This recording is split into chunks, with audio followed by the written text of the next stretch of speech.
দূরের কথা। তো যাই হোক, সেটা বড় কথা না। তাদের জন্য আমি আজকে একটা বার্তা নিয়ে এসেছি। সেই বার্তাটা শোনার পর নিশ্চয়ই তারা হাসবে, কিন্তু হাসুক, সেই হাসি বেশিক্ষণ স্থায়ী হবে না। হ্যাঁ বন্ধুরা, বার্তাটা হচ্ছে যে তারা শাকিব খানকে দেখতে পারেন খানের ভক্ত দর্শকদেরকে বিভিন্নভাবে অপমান হেয় করার চেষ্টা করে, সেই তারাই আবার শাকিব খানকে নিজেদের আইডল হিসেবে দুদিন পর প্রকাশ করতেও দ্বিধাবোধ করবে না, এবং তারাও নিজেদেরকে শাকিব করতে শুরু করবে। কি অবাক হচ্ছেন? অবাক হওয়ার কিচ্ছু নাই বন্ধুরা, কেবল তো শুরু। আপনারা নিশ্চয়ই খেয়াল করেছেন প্রিয়তমার 30 মিনিট কেমন ছিল, এবং রাজকুমারে একদম সম্পূর্ণ সিনেমাটাতে শাকিব ছিল।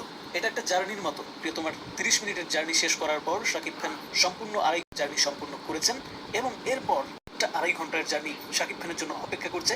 সেটা হবে চূড়ান্ত জার্নি, যার নাম তুফান। আপনারা থাম্বনেল দেখে ইতিমধ্যে বুঝে গেছেন যে তুফান নিয়ে কথা বলতে যাচ্ছি। সেই সাথে একজন তুখোর অভিনেতার ছবি কিন্তু আমার থাম্বনেলে আজকে আপনারা দেখেছেন। হ্যাঁ, বলছিলাম ফজলুর রহমান বাবুর কথা। বন্ধুরা, শাকিব খান এমন একজন হিরো যার সিনেমাতে কোনো অভিনেতা যদি কাজ না করে, টিকটকারদেরকে যদি ধরে এনে ছেড়ে দেওয়া হয়, যদি কোনো টিজার না দেওয়া হয়, যদি কোনো ট্রেলার না দেওয়া হয়, তারপরেও শাকিব খানের সিনেমা কি পরিমাণ বিজনেস করতে পারে সেটা আমরা এখন সবাই জানি, আসলে সবাই জানি।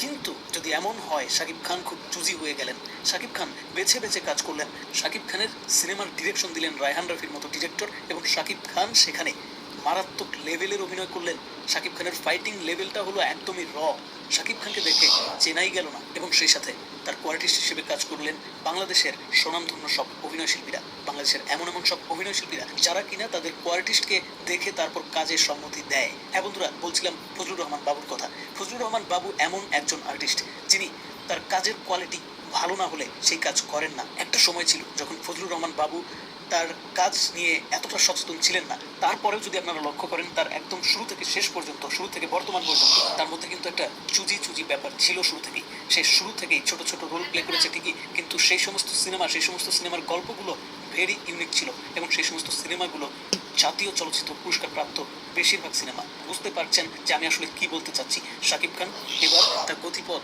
পাল্টেছেন, শাকিব খান এবার আমূল পরিবর্তন করে ফেলেছেন নিজেকে, কারণ সময়ের সাথে সাথে যে পরিবর্তন না হতে পারে সে যে রেসে টিকে থাকতে পারে না, সে